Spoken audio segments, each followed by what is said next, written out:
Welcome to Tactical Talk. This is Zain. Today, the topic of our show is the coronavirus outbreak and the world economy. Today, the guest of our show is Shan Saeed, who is the chief economist of IQI, and also he is a keen observer of geoeconomics globally, and he writes on the topic and he speaks on the topic. Welcome to our show, Shan. This is Zain Khan. It is a pleasure having you on Tactical Talk. Thank you, Zain. Shan, let's get to the first question. Since you're based in Malaysia and you're an economist, a keen observer, writer, speaker on geoeconomics, economy, you're based in Malaysia. Unfortunately, the coronavirus outbreak has happened a few weeks back in China. How are relations coming along between Malaysia and China? If you ask me, Zain, the relationship between China and Malaysia, they're quite cordial. Both countries, they understand each other. And most importantly, the hype that has been created by the mainstream media about coronavirus, that is a total fallacy.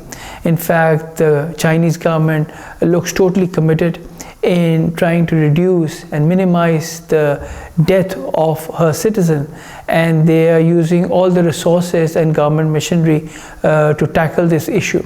On the other hand, the Malaysian government is also is on the watch out. They are quite vigilant to tackle this coronavirus. This virus has taken the whole world by surprise, and both the governments are trying, especially the Chinese government, I would say, they are trying her best to reduce and minimize the effect of this coronavirus. Has their trade come to a halt, or is it still happening between the two countries? I would say yes and no. The trade is still going on, but as far as China is concerned, yes, the economy is going to slow down. The first quarter of 2020 will have a major shrink in the GDP growth, which is understandable. On the other hand, Malaysia is a very open economy. They not only do trade with China, but also with the rest of the world. So I would say that Malaysia is still on the global investors' radar due to her macroeconomic stability. And in these turbulent and tempestuous times, most of those investors who would like to park their funds are looking at those economies where you have macroeconomic stability. What do I actually mean by macroeconomic stability? Where you have political stability, where you have economic and social stability, but most importantly, where the governments are totally committed to pursue infrastructure investment. And as you know, infrastructure investment has got huge and direct correlation with GDP growth. And at macro level, it dwells well for the economy in the long run. So the investors are looking at the governments where the governments have got money, their fiscal side is strong, and they have room to maneuver, especially in the monetary policy. So the importance of monetary policy and fiscal policy have taken a new dimension in the modern economics. So I would say that for this year at IQI, we have already shared with our valued and sophisticated investors that Malaysia's GDP will be trading between 4.4 and 4.9 for this fiscal year. Shan, let's talk about the CPEC, the China-Pakistan Economic Corridor, the billions and billions of dollars worth of deal infrastructure project. How do you see it being affected, the project being affected because of the coronavirus outbreak? Do you see things between China and Pakistan halting? I mean, how do you see it being affected? I think in the short run, yes, we will have some slow momentum in the CPEC. But once China will overcome this coronavirus, I would say China's GDP will grow much faster and the economy will stand more resilient, and it will be moving ahead much better than other economies. So I think in the short run, CPEC will slow down. I would say it will bog down in the short run, but in the long run, yes, CPEC will have a much bigger impact and it will move much faster than other projects of the Belt and Road. Okay, we spoke about Malaysia and China. We talked about Pakistan and China, relationships, trade deals. Now let's get to China itself, mainland China. We see that the whole Chinese nation has united against tackling and defeating the coronavirus. They're trying to find vaccination. They're trying to find a proper cure. How do you see this virus affecting China as a whole, affecting its economy? How do you see the future? How do you see the Chinese economy's future? Obviously, Zain, the GDP will slow down. I don't see GDP touching 6% in the first quarter. The GDP will go much lower than that. China has been badly affected. It is understandable because of this virus. They have shut down the whole Wuhan city. And China, in my opinion, will be able to control, and they are quite committed in handling this issue.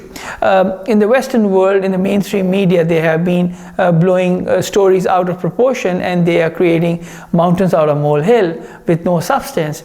But if you pick up the latest issue of Economist magazine, it clearly states that China will be able to surmount this coronavirus, and China has already gone into advanced stage of tackling this virus with a new medicine, and it is coming into the market very soon. So obviously economy will slow down at the macro level, and which is understandable, and China will get hurt because of this, because the virus has taken many countries to shut down their trade with China.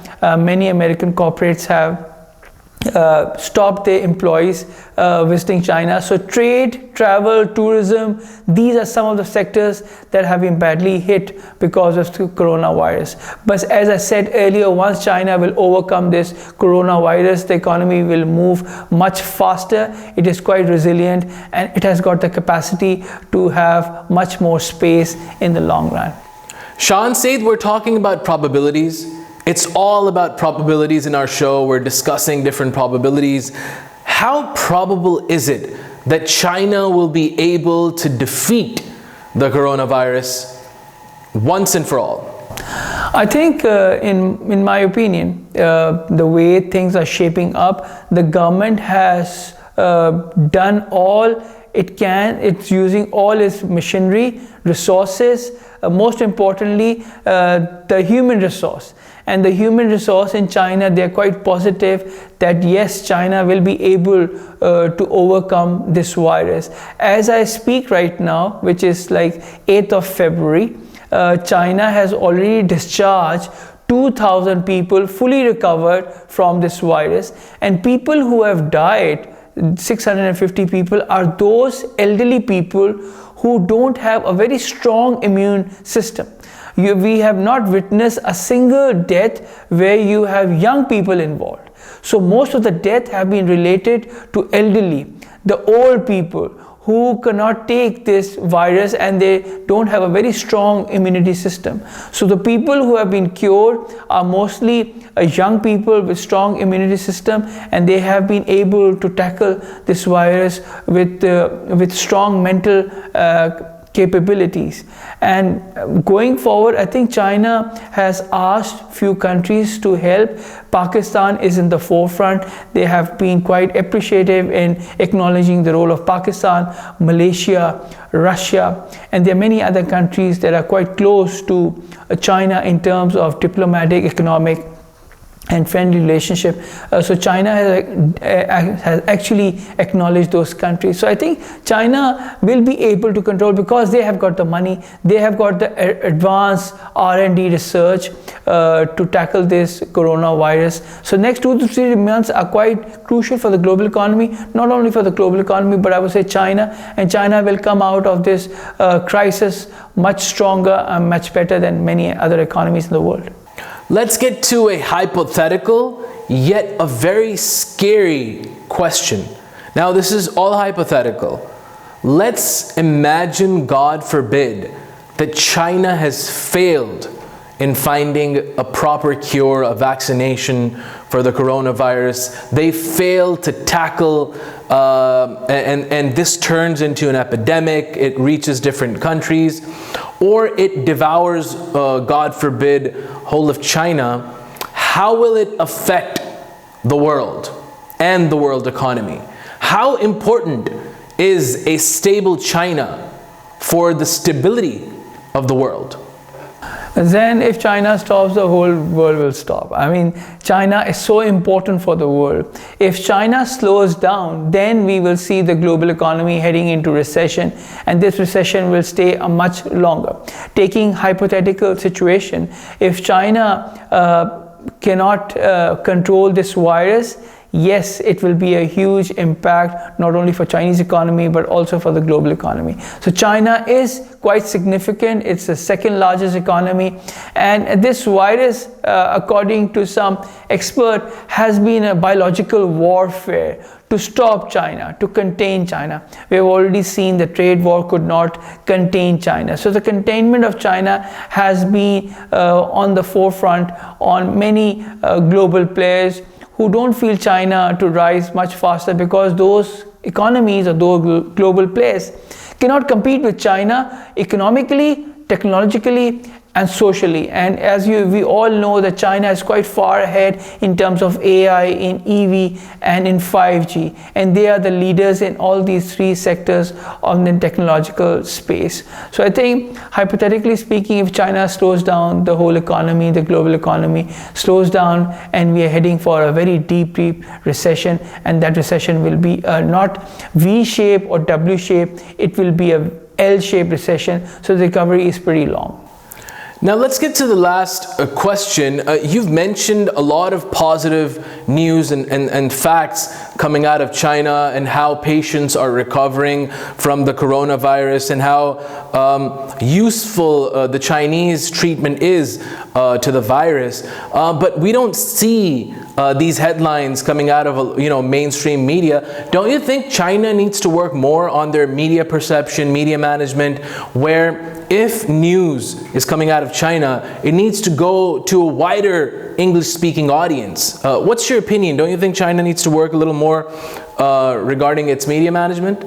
Zain, I have a slightly different perspective. I would say this virus, the crisis has been unprecedented. Nobody was prepared. If you give a certain parameters, or if you would have indicated to the Chinese government, okay, this virus is going to hit the economy badly, then you should be preparing yourself, and you should be sending messages to the global players and global economy. But China, I would say they have been taken off guard. They could not understand in the first place how deeply or how badly it would impact her economy. But now China has understood the virus, and they have been able to tackle the situation. I think they will be able to manage, and they have been sending strong signals to the global players and global economy that they are quite committed, and they will be able to control this virus in the next 2 to 3 months. And hopefully, I think the government has been quite resilient, and they have the ability to come back much stronger and with much better strategy after this post-virus crisis. So I think, in my opinion, China will be able to handle this crisis, and the global economy and the mainstream media would be able to understand China's strategy. So I think they have learned their lesson, and they will be able to manage, and they will have a better communication strategy with the mainstream media going forward. Thank you so much, Shan Saeed, for being on Tactical Talk. It was a pleasure having you. Thank you, Zain.